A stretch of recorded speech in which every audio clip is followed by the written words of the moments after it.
ಇನ್ನು ಕೇರಳಂನಲ್ಲೂ ಸಿಎಂ ಪಟ್ಟದ ರೇಸು ಜೋರಾಗಿದೆ. ಮೂವರು ನಾಯಕರ ನಡುವೆ ಸಿಎಂ ಪಟ್ಟಕ್ಕಾಗಿ ತೀವ್ರ ಪೈಪೋಟಿ ಶುರುವಾಗಿದೆ. ಶಾಸಕರ ಒಲವು ಯಾರ ಮೇಲೆ ಹೆಚ್ಚಾಗಿದೆ? ಹೈಕಮಾಂಡ್ ಪ್ಲಾನ್ ಏನು? ಆ ಕುರಿತ ಸ್ಟೋರಿ ಇಲ್ಲಿದೆ. 10 ವರ್ಷದ ಬಳಿಕ ಕೇರಳಂನಲ್ಲಿ ಮತ್ತೆ ಅಧಿಕಾರಕ್ಕೆ ಬಂದ ಯುಡಿಎಫ್.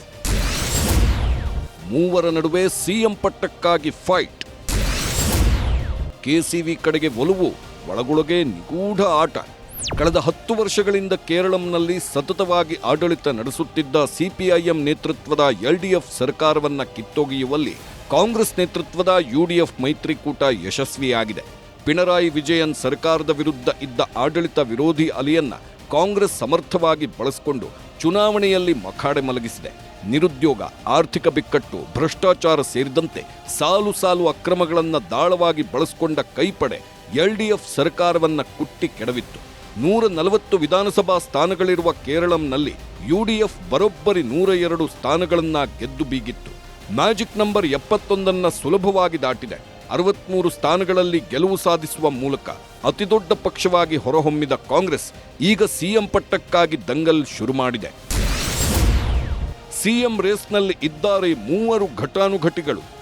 ಯುಡಿಎಫ್ ಗೆದ್ದರೆ ಮುಂದಿನ ಮುಖ್ಯಮಂತ್ರಿ ಯಾರು ಅನ್ನೋದನ್ನ ಕಾಂಗ್ರೆಸ್ ಪಕ್ಷ ಘೋಷಣೆ ಮಾಡಿರಲಿಲ್ಲ.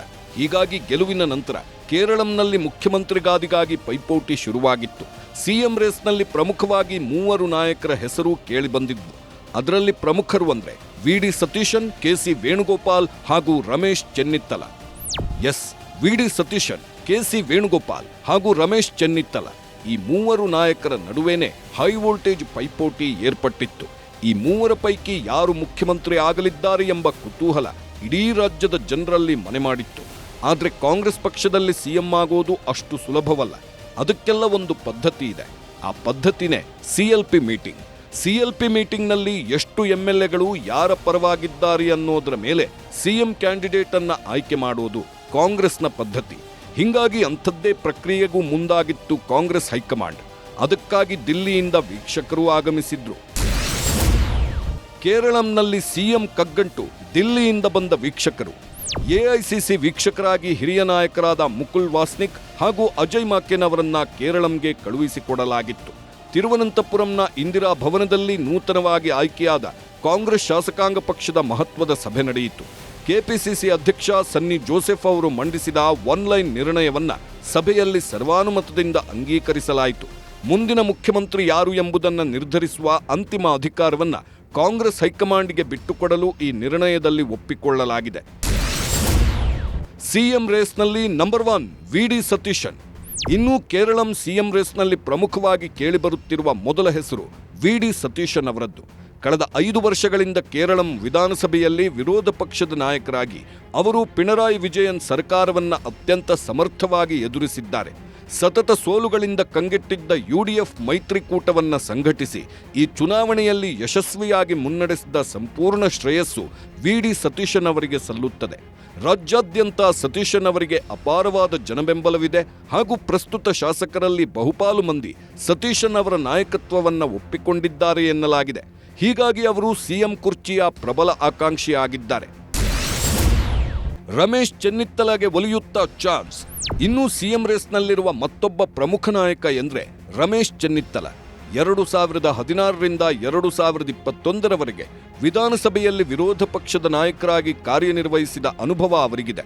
2021ರ ಚುನಾವಣೆಯಲ್ಲಿ ಅವರನ್ನೇ ಸಿಎಂ ಮುಖವಾಗಿ ಬಿಂಬಿಸಲಾಗಿತ್ತು. ಆದರೆ ಆಗ ಎಲ್ಡಿಎಫ್ ಅಧಿಕಾರ ಉಳಿಸಿಕೊಂಡಿತ್ತು. ಇದೀಗ ಮತ್ತೊಮ್ಮೆ ಸಿಎಂ ಪಟ್ಟಕ್ಕಾಗಿ ಚೆನ್ನಿತ್ತಲ ಅವರು ತೆರೆಮರೆಯ ಕಸರತ್ತು ನಡೆಸುತ್ತಿದ್ದಾರೆ. ಗೇಮ್ ಚೇಂಜರ್ ಆಗ್ತಾರಾ ಕೆ.ಸಿ. ವೇಣುಗೋಪಾಲ್? ಇನ್ನು ಕೇರಳಂ ಸಿಎಂ ಆಯ್ಕೆ ಕಗ್ಗಂಟಿನಲ್ಲಿ ಅಚ್ಚರಿಯ ಹೆಸರು ಹಾಗೂ ಗೇಮ್ ಚೇಂಜರ್ ಆಗಿ ಹೊರಹೊಮ್ಮಿರುವುದು ಎಐಸಿಸಿ ಪ್ರಧಾನ ಕಾರ್ಯದರ್ಶಿ ಕೆ.ಸಿ. ವೇಣುಗೋಪಾಲ್. ಹೈಕಮಾಂಡ್ಗೆ, ಅದರಲ್ಲೂ ವಿಶೇಷವಾಗಿ ರಾಹುಲ್ ಗಾಂಧಿ ಅವರಿಗೆ ಅತ್ಯಂತ ಆಪ್ತರಾಗಿರುವ ವೇಣುಗೋಪಾಲ್ ಈ ಚುನಾವಣೆಯ ಗೆಲುವಿನಲ್ಲಿ ತೆರೆಮರೆಯ ಚಾಣಕ್ಯನಾಗಿ ಕೆಲಸ ಮಾಡಿದ್ದಾರೆ. ಸಿಎಂ ರೇಸ್ ಬಗ್ಗೆ ಕೇಳಿದಾಗ ತಾವು ಯಾವುದೇ ಚರ್ಚೆಗಳಲ್ಲಿ ಆಸಕ್ತಿ ಹೊಂದಿಲ್ಲ, ಫಲಿತಾಂಶ ಬರಲಿ, ಒಂದು ಪ್ರಕ್ರಿಯೆ ಇದೆ ಎಂದು ಮಾರ್ಮಿಕವಾಗಿ ಉತ್ತರಿಸಿದ್ದರು. ವೇಣುಗೋಪಾಲ್ ಅವರ ನಾಯಕತ್ವದಲ್ಲಿ ಕೇರಳಂನ ಕಾಂಗ್ರೆಸ್ ಶಾಸಕರು ಹೆಚ್ಚು ಒಲವು ಹೊಂದಿದ್ದಾರೆ ಹಾಗೂ ಹೈಕಮಾಂಡ್ ಆಯ್ಕೆ ಮಾಡಿದ ಬಹುತೇಕ ಅಭ್ಯರ್ಥಿಗಳು ಅವರ ಬೆಂಬಲಿಗರೇ ಆಗಿದ್ದಾರೆ ಎಂಬ ಮಾತುಗಳೂ ಇವೆ. ಹಿಂಗಾಗಿ ಕೇರಳಂ ಸಿಎಂ ಪಟ್ಟಕ್ಕೆ ವೇಣುಗೋಪಾಲ್ ಅಚ್ಚರಿಯ ಆಯ್ಕೆಯಾಗಿ ಬರಬಹುದು ಅಂತಾನೆ ಹೇಳಲಾಗ್ತಿದೆ. ಕೇರಳಂ ಸಿಎಂ ಕುರ್ಚಿಯ ಈ ಹಗ್ಗಜಗ್ಗಾಟ ಬಹುತೇಕ ಅಂತಿಮ ಘಟ್ಟಕ್ಕೆ ಬಂದು ನಿಂತಿದೆ. ಇನ್ನು 72 ಗಂಟೆಗಳ ಒಳಗಾಗಿ ಕೇರಳಂನ ಮುಂದಿನ ಮುಖ್ಯಮಂತ್ರಿ ಯಾರು ಎಂಬ ಬಗ್ಗೆ ಅಂತಿಮ ತೀರ್ಮಾನ ಹೊರಬೀಳುವ ಸಾಧ್ಯತೆ ದಟ್ಟವಾಗಿದೆ. ವೀಕ್ಷಕರು ಈಗಾಗಲೇ ಎಲ್ಲಾ ಶಾಸಕರ ಜೊತೆ ಮಾತುಕತೆ ಮುಗಿಸಿದ್ದು ದೆಹಲಿಗೆ ರಿಪೋರ್ಟ್ ಸಲ್ಲಿಸಿದ್ದಾರೆ. ಎಐಸಿಸಿ ಅಧ್ಯಕ್ಷ ಮಲ್ಲಿಕಾರ್ಜುನ್ ಖರ್ಗೆ, ರಾಹುಲ್ ಗಾಂಧಿ ಹಾಗೂ ಸೋನಿಯಾ ಗಾಂಧಿ ಅವರು ಈ ವರದಿಯನ್ನ ಪರಿಶೀಲಿಸಿ ಕೇರಳಂ ನಾಯಕರೊಂದಿಗೆ ಅಂತಿಮ ಸುತ್ತಿನ ಚರ್ಚೆ ನಡೆಸಿದ ಬಳಿಕ ಅಧಿಕೃತ ಘೋಷಣೆ ಮಾಡಲಿದ್ದಾರೆ. ಅಲ್ಲಿವರೆಗೂ ವಿಡಿ ಸತೀಶನ್, ವೇಣುಗೋಪಾಲ್ ಹಾಗೂ ಚೆನ್ನಿತ್ತಲ ಬೆಂಬಲಿಗರಿಗೆ ನಿದ್ದೆ ಇಲ್ಲದ ರಾತ್ರಿಗಳು ಗ್ಯಾರಂಟಿ. ಮೈತ್ರಿಕೂಟದ ಮಿತ್ರ ಪಕ್ಷಗಳಿಗೂ ಸೂಕ್ತ ಸ್ಥಾನಮಾನದ ಬೇಡಿಕೆ. ಕೇವಲ ಮುಖ್ಯಮಂತ್ರಿ ಆಯ್ಕೆ ಮಾತ್ರವಲ್ಲ, ಸಚಿವ ಸಂಪುಟ ರಚನೆ ಕೂಡ ಕಾಂಗ್ರೆಸ್ಗೆ ದೊಡ್ಡ ಸವಾಲಾಗಿದೆ. 102 ಸ್ಥಾನಗಳನ್ನು ಗೆದ್ದಿರುವ ಯುಡಿಎಫ್ ಮೈತ್ರಿಕೂಟದಲ್ಲಿ ಮಿತ್ರ ಪಕ್ಷಗಳಾದ Indian union Muslim league, Keralam Congress ಹಾಗೂ ಆರ್ಎಸ್ಪಿ ಪಕ್ಷಗಳೂ ಕೂಡ ಪ್ರಮುಖ ಪಾತ್ರ ವಹಿಸಿವೆ. ಹೀಗಾಗಿ 21 ಸದಸ್ಯರ ಸಚಿವ ಸಂಪುಟದಲ್ಲಿ ತಮಗೂ ಸೂಕ್ತ ಹಾಗೂ ಪ್ರಮುಖ ಖಾತೆಗಳನ್ನು ನೀಡಬೇಕು ಅಂತ ಮಿತ್ರ ಪಕ್ಷಗಳು ಕಾಂಗ್ರೆಸ್ ಮೇಲೆ ತೀವ್ರ ಒತ್ತಡ ಹಾಕ್ತಿವೆ. 63 ಸ್ಥಾನ ಗೆದ್ದಿರುವ ಕಾಂಗ್ರೆಸ್ ತನ್ನ ಸ್ವಂತ ಶಾಸಕರಿಗೆ ಸಚಿವ ಸ್ಥಾನ ನೀಡುವ ಜೊತೆಗೆ ಮಿತ್ರ ಪಕ್ಷಗಳನ್ನು ವಿಶ್ವಾಸಕ್ಕೆ ತೆಗೆದುಕೊಳ್ಳಬೇಕಾದ ಅನಿವಾರ್ಯತೆ ಇದೆ. ಹೀಗಾಗಿ ಸಿಎಂ ಆಯ್ಕೆಯಷ್ಟೇ ಕ್ಯಾಬಿನೆಟ್ ರಚನೆಯೂ ಕಗ್ಗಂಟಾಗಿದೆ.